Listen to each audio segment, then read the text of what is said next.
पहली बात आपने शुरू की बीजेपी वर्सेस रेस्ट। ये तो हमारी विजय है ना।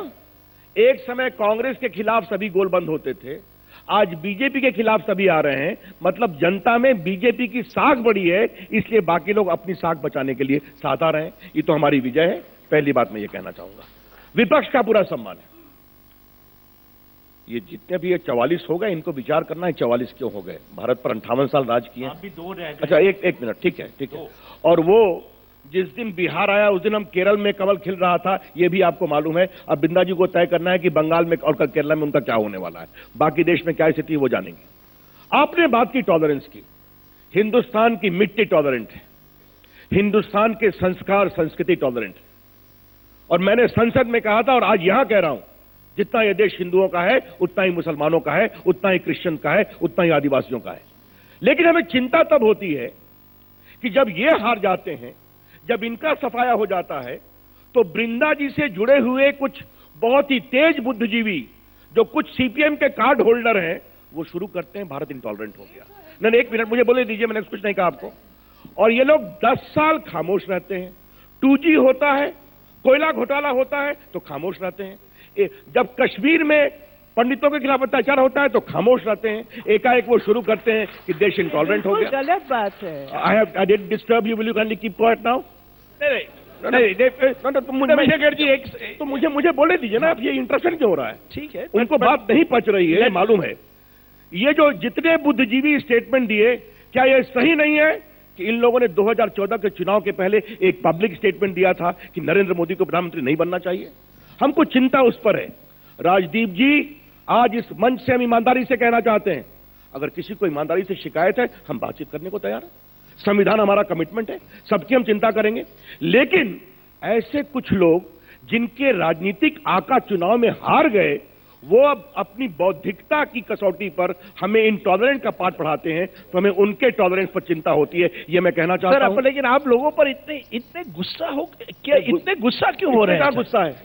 मैं अपनी बात सख्ती से कह रहा हूं, बहुत ईमानदारी से। कोई गुस्सा नहीं, कोई गुस्सा नहीं है ना? ये आरोप गलत नहीं, क्योंकि वृंदा जी कह रही है घमंड है, मैं कह रहा हूं गुस्सा है। राजदीप, अगर आपको रविशंकर प्रसाद के बातचीत करने के तरीके पर भी परेशानी है तो मैं क्या कर सकता हूं? जब मैं आपकी एंकरिंग देखता हूं तो आपकी जब मैं एंकरिंग देखता हूं तो बड़ा अच्छा लगता है। अरे कभी कभी इन चीजों को फन में व्यंग में लिया कीजिए। देखिए, मैं आपसे आज ईमानदारी से कहना चाहता हूं, अगर किसी को शिकायत है हम जरूर बात करेंगे। आपको आज मैं कहना चाहता हूं, एक वक्तव्य आया था शाहरुख खान के बारे में, मैंने खुद पब्लिक स्टेटमेंट दिया था। शाहरुख खान एक बहुत बड़े देशभक्त हैं, हम उनका सम्मान करते हैं, उनकी कला का सम्मान करते हैं, ये भी सामने आया था। तो ये जो बहस चलती है ना, इसमें कहीं ना कहीं जो बात हमने आरंभ में शुरू की कि हमारी विजय को अस्वीकार करने का आग्रह, तो हमें आनंद जी की आलोचना का सम्मान करेंगे, विपक्ष में। बिंदा जी की आलोचना का सम्मान करेंगे, वो भी विपक्ष में है। वो कभी हमारे पक्ष में नहीं बोलेंगे, हम लोग बहस करेंगे। लेकिन संसद में, संसद के बाहर हमेशा बहस करेंगे, अच्छा काम करेंगे। एक मुझे और बात कहनी है। बिंदा जी ने बार बार कहा कि हमारी इनकी नीतियां एक हैं। मैं ये नहीं कहूंगा कि कुछ नीतियों में समानता नहीं है, हो सकती है। इन्होंने अपने कार्यक्रम किए, हम अपने कार्यक्रम करेंगे।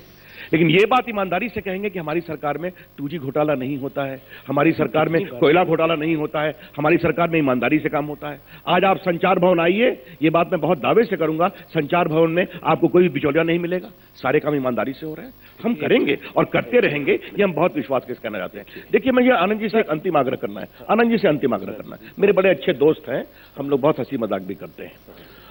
संसद को चलाइए, आप बड़े अनुभवी सांसद, बार बार क्यों? नहीं, और वहां अच्छी बहस करिए। मुझे भी आपका भाषण सुने बहुत दिन हो गए। अभी तो सुना है, मुझे भी आपका भाषण सुने बहुत दिन हो गए। अच्छी तरह सुना, प्रधानमंत्री जी ने भी सुना। क्या झूठ मत बोलो, सारे देश ने देखा। मैंने कहा वो तो अंबेडकर पर ना भाषण हुआ, पॉलिटिकल भाषण सुने बहुत दिन हो गए, इकोनॉमी पर भाषण सुने बहुत दिन हो गए। अच्छा बोलते हैं, मैं भी थोड़ा जवाब दूंगा। संसद को चलने दीजिए, अच्छा लगेगा। अच्छा, 5 मिनट रह गए, हमारे को एक बात संक्षिप्त में आप बात रखिए, मैं संक्षिप्त में ही रखूंगा। एक सवाल आपसे पूछूंगा आनंद शर्मा जी, आप क्या वाकई आपको लगता है कि अगर लहर थम गई है, समझ लीजिए कि लहर थम या ठहर गई है नरेंद्र मोदी जी की, क्या इससे आपको लगता है कांग्रेस जो है कमबैक ट्रेल में है? वही कांग्रेस जो नीतीश जी और लालू जी की बी टीम बनकर बिहार में जाती है, वही कांग्रेस जो आज भी कई ऐसे राज्यों में बिल्कुल खत्म हो रही है, क्या आपको लगता है उनकी हार में आपकी वाकई जीत हो रही है? देखिए, पहली चीज तो ना हम बालक बुद्धि के हैं ना समझ हैं। हमको ये मालूम है कि हमारे पास विचारधारा है, सोच है जो इनकी विचारधारा से टकराती है। हमारे पास एक अपना भारत के बारे में तस्वीर है। हमको लोगों से दोबारा जुड़ना है और हम जुड़ रहे हैं। कहीं ना कहीं एक फर्क आया और एक बहुत बड़ा प्रचंड प्रचार भी हुआ। बार बार रविशंकर जी उसी चीज को कहते हैं। मुबारक हो आपको अगर आप ईमानदारी से संचार विभाग चलाते हैं। मैंने भारत के कई मंत्रालयों में काम किया है और जब देश में वातावरण पूरी तरह से खराब था, मैं 5 साल हिंदुस्तान का इकोनॉमी मिनिस्टर था। क्या आपके प्रधानमंत्री एक छींटा या एक उंगली हम पर लगाते, पर मैं ढिंडोरा नहीं पीटता था कि मैं ईमानदारी से काम करता हूं। क्यों कहते हो? ये लोग उम्मीद करते हैं कि मंत्री ईमानदारी से काम करें, सरकार ईमानदारी से करे। देश में कानून का राज है, अगर कोई बेईमानी करता है उसके खिलाफ कार्रवाई होती है। और आप जो इतना कह रहे हैं मुझे मजबूर कर दिया है। कितने लोगों पर मुकदमा चला, आप तो छोड़ते नहीं हैं। कोई लोग खुलकर बात नहीं कर सकते, ये वृंदा जी ने भी नहीं कहा। आप तमाम वो लोग, हमारे पक्ष में उन्होंने प्रचार नहीं किया था 2014 में। जिन लोगों ने अपने अवार्ड्स वापस किए हैं वो ना इनके सदस्य हैं ना हमारे सदस्य हैं। हमारे तो आलोचक हैं उसमें, जो कांग्रेस विरोधी लोग हैं। उनकी शिकायत तो सुन ले, भारतवासी तो हैं। उनको तो पहले से ही आप कह रहे हैं ये सरकार लोगों की बात सुनती नहीं है जो उनके विरोध में बात करते हैं। लेकिन आपने मेरे सवाल का जवाब नहीं दिया। क्या आपके लिए अगर संवेदनहीन है? मैंने आपसे पूछा कि अगर समझ लीजिए बीजेपी की जो लहर या मोदी जी की लहर कम हुई है जी, क्या आप वाकई कमबैक कर रहे हैं? और उस कमबैक के प्रतिनिधि क्या राहुल गांधी हैं? क्या आपके पास लीडर है या नहीं ये तो जो नरेंद्र मोदी जी को कॉम्बैट कर सके? अरे आप अजीब बात करते हैं। राहुल गांधी को लोग चुनकर भेजते हैं, पार्टी नॉमिनेट नहीं करती। लाखों वोट से जीत कर आते हैं। मोदी जी ने भी प्रचार किया था स्मृति ईरानी जी को ले जाकर। राहुल गांधी अमेठी से बार बार जीत के आते हैं, सोनिया जी जीत कर आती हैं। प्रजातंत्र में लोग तय करते हैं। इन्होंने अपने दल को तय किया कि कौन होगा। आप मतदाताओं का अपमान मत करिए, अमेठी के मतदाताओं का अपमान मत करिए जो चुनकर भेजते हैं। 2019 दूसरी बात, अगर 2019 नहीं, मैं आपकी बात का सीधा जवाब देता हूं। तो क्या राहुल गांधी नरेंद्र मोदी को टक्कर दे पाएंगे या नहीं? तो आज भी दे रहे हैं, पर टक्कर देने का ये मतलब थोड़े कि अखाड़े में उतर जाएं। देखिए, कांग्रेस पार्टी तय करेगी ना कि हमारे नेतृत्व कौन होगा। कांग्रेस में हमेशा नई पीढ़ी को प्रोत्साहन दिया है। राहुल गांधी कब से हैं संसद में? राहुल गांधी के पिता की हत्या राजीव गांधी की 1991 में 21 मई को हुई थी। राहुल गांधी कब आए हैं राजनीति के अंदर? थोड़ा इस पर विचार करिए। जो आप ये डायनेस्टी की बात करते हैं, 1989 के बाद उस परिवार के किसी व्यक्ति ने शपथ नहीं ली। नरसिम्हा राव रहे, डॉक्टर मनमोहन सिंह 10 बरस रहे, फिर भी कांग्रेस के बारे में कहना किसी को क्या राहुल गांधी का अधिकार नहीं है चुनाव लड़ना, राजनीति में आना? और क्या कांग्रेस पार्टी को कांग्रेस के विरोधी तय करेंगे कि कांग्रेस का नेतृत्व कौन होगा? हमने चुना है ना उनको उपाध्यक्ष। देश की जनता तय करेगी किसको स्वीकार करना है। बनेंगे अगले 2 महीनों में बनेंगे। अरे मैं कोई, देखिए, मैं एक परिवार में पैदा हुआ, मेरा नाम शर्मा है, पर मैं भविष्यवाणी और पंडिताई नहीं करता हूं। वो इन पे छोड़ दिया है। सुनिए मेरी बात सुनिए। दूसरी बात, आप कहते हैं कांग्रेस की रिवाइवल का। कांग्रेस देश का आज भी मैं कहूंगा बहुत बड़ा दल है, क्योंकि कांग्रेस समावेशी है। कांग्रेस इस बहुभाषी बहुधर्मी गंगा जमनी तहजीब को स्वीकार करते हुए सबको साथ लेकर चलने की बात करती है। ये 31% पे आ गए, बहुत अहंकार है।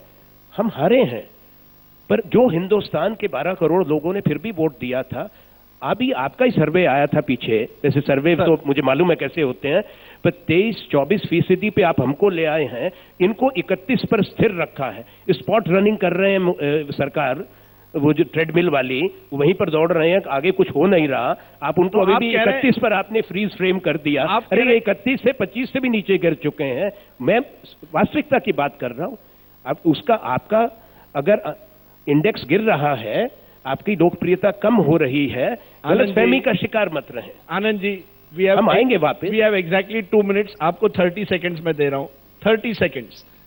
ये मुझे बताइए, आज अगर चुनाव होते, अगर मिड टर्म पोल होता है, स्नैप पोल होता, तो क्या आप समझते हैं कि मोदी जी की जो लहर थी 2014 में वो कम होकर बीजेपी आज बहुमत नहीं ला पाती?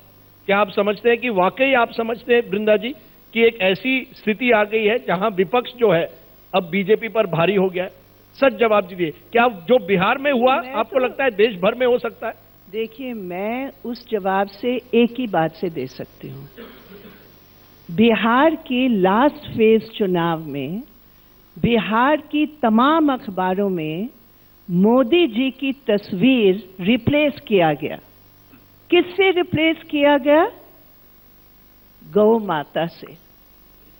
यानी कि वो खुद समझ गए थे कि अभी मोदी जी की तस्वीर से वोट नहीं मिलने वाला है, इसलिए हर अखबार में सांप्रदायिक मैसेज का उन्होंने गौ माता और एक लड़की बहुत प्यार से, और उससे जो भी सवाल किए गए मैं यहाँ रिपीट नहीं करना चाहती हूँ, क्योंकि अगर मैं कहूँगी तो वो केस भी लग जाएगा, वो इतना सांप्रदायिक मैसेज था।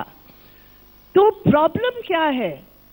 मोदी जी की अगर वो जो लहर है जो कम हो रही है, उसको भरने के लिए अगर हिंदुत्व वाली ताकतें आरएसएस की नेतृत्व में अगर इस प्रकार की डाइवर्जरी मुद्दे लेकर आएंगे, तो उसमें आपका जवाब खुद ही मिल रहा है कि मोदी जी की लहर आगे बढ़ रही है या मोदी जी की लहर पीछे हट रही है। ठीक है, आपने Ashok Can I give my last comment? नहीं, वो आपको ही सवाल एक पूछना चाहते हैं, उसके बाद आप लास्ट कमेंट दीजिए। एक सवाल पूछिए अशोक। एक तो कॉल ड्रॉप मंत्री कहा जाता है आपको, 1.5 साल में आप कॉल ड्रॉप ठीक नहीं कर पाए, इसको लेके आप बिहार में भी ये सवाल उठा कि कॉल ड्रॉप मंत्री। दूसरा, पार्टी में जो मार मची हुई है आपकी, 4 जो पार्टी के सीनियर लीडर हैं, अडवाणी जी, जोशी जी, शांता कुमार और यशवंत सिन्हा, सवाल उठाया मोदी और अमित शाह के ऊपर। आप लोगों 3 पूर्व अध्यक्षों ने स्टेटमेंट जारी करके कहा कि बातचीत करेंगे, लेकिन आज तक उनसे कोई बातचीत नहीं की गई। तो क्या पार्टी में ये इंटॉलरेंस की जो बात हो रही है, पार्टी में भी ये सब चल रहा है? इससे जुड़ा हुआ है कि क्या पार्टी जो है 1 मैन शो बन गई है या 2 मैन शो या अहंकारी बन गई है, जिसमें अडवाणी जी या शांता कुमार या मुरली मनोहर जी जैसे नेता, उनकी बात भी सुनी नहीं जाती है? आपने कई सवाल किया है, थोड़ा समय देंगे। पहले कॉल ड्रॉप के बाद तो बिहार में पॉलिटिकल उठाई गई थी, क्योंकि मैं लालू जी नीतीश जी पर बहुत हमले कर रहा था। कॉल ड्रॉप की समस्या है, इनकी विरासत है। आपको मैं बताऊंगा कि यही बीएसएनएल ने 25,000 नए टावर लगाए हैं।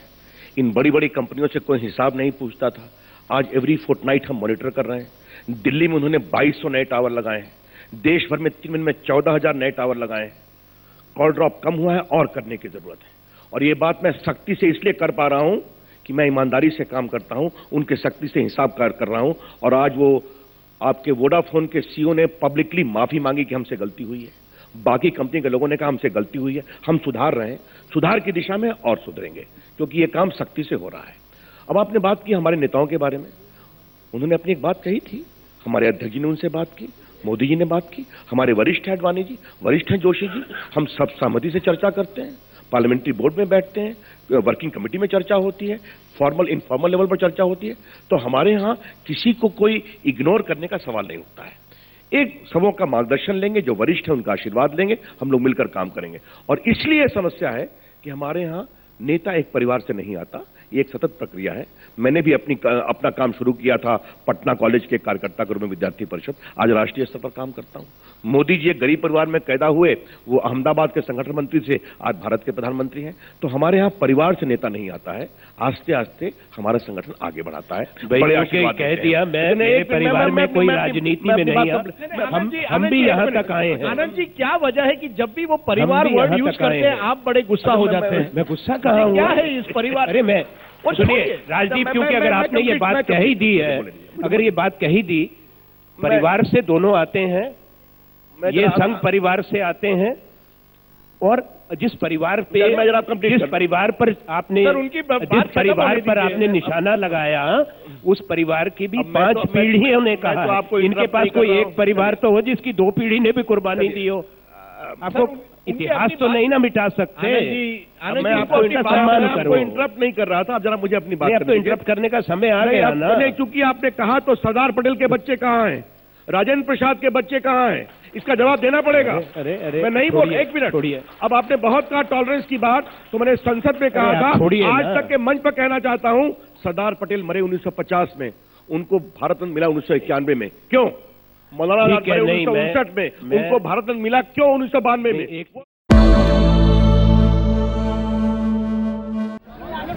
और वो तस्वीरें हम दिखा रहे हैं सलमान खान, जिन्हें बॉम्बे हाई कोर्ट से बड़ी राहत मिली है। उसके बाद देखिए उनकी गाड़ी किस तरह से फैंस के बीच घिरी हुई। घर पहुंचे हैं सलमान खान गैलेक्सी अपार्टमेंट उनका बांद्रा में। So guys, do you know why he's Kukkada Kamalda? Because he's a Delhi boy.